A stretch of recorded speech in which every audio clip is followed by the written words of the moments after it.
Od 69 som čakala viac. Objednala som si všetky tieto parfémy a teraz si ideme spolu očuchnúť. Začínam 96. Toto je veľmi pekná vôňa. Toto je podľa mňa, že ideálna zimu.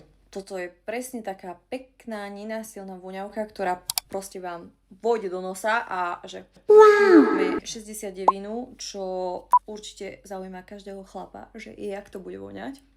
Ja nechcem povedať, že fuj, ale no mne to nevonia, mne to strašne smrdí.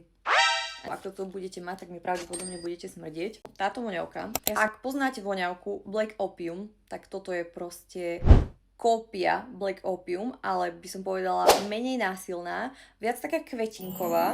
Tým, že som ju už mala, tak viem, že vydrží menej než Black Opium. Toto sa podľa mňa bude páčiť väčšine. Poslednú voňavku, ktorú tu mám, je že Identity. Neviem, či áno, či nie, či sa mi páči, či nie. Toto neviem, či je taká vôňa, že by sa za vami niekto točil. Ak by som tu mala dať že rebríček, tak určite by bola prvá táto. Touto vôňou si myslím, že bude sa obzerať po vás veľa ľudí. Potom je asi táto 96 Identity a potom túto 69. Táto mi fakt, že smrdí.